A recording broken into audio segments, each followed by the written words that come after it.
దళారీల బారిన పడకుండా అట్లాగే రైతులకు 5%, 10% గత ప్రభుత్వంలో కోతలు పెట్టి తేమశాతం తక్కువని, తూకాలు తక్కువని రైతులు దోపిడీ చేసిండ్రు. అవి జరగకుండా ఉండాలని చెప్పని రైతు దగ్గరకు వచ్చి పనిచేసి వాళ్ళు తీసుకున్న జాగ్రత్తలను గురించి ఒక్కొక్కరికి స్పష్టంగా చెప్పడం జరిగింది. ఇక్కడ రైతులు కొనుగోలు చేసిన తర్వాత, ఒడ్లు కొనుగోలు అయిన తర్వాత, తూకాలు అయిన తర్వాత వాళ్ళు రసీదు ఇస్తాను. రసీదులో ఎన్ని బస్తాలు, ఎన్ని కిలోలు, ఎంత అమౌంట్ వస్తుంది అని చేస్తూ అట్లాగే బోనస్ కూడా 500 రూపాయలు కలిపి రసీదు ఇచ్చేటువంటి ఏర్పాటు చేస్తాం. సో ఇక్కడ కొన్న తర్వాత వాళ్ళకి ఆ రసీదు ఇచ్చిన తర్వాత డైరెక్ట్గా లోడ్, ఈ రసీదు ముట్టిన తర్వాతనే ఈ బస్తాలు లోడ్ ఎత్తాలి.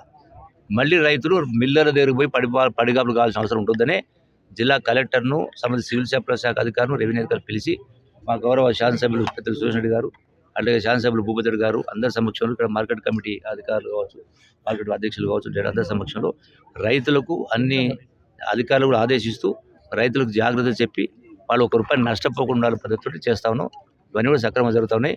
ప్రతిపక్ష నాయకులు కేవలం అల్లరి చేయాలనే ఆలోచనతోటి రాజకీయ లబ్ధి కోసం కుట్రల భాగంగా చేస్తున్నటువంటి తప్ప అది ప్రజలు నమ్మే పరిస్థితులు లేరు. Thank you sir. బోనస్ మీద సార్, రైతులు బోనస్ మీద ఆందోళన. అరే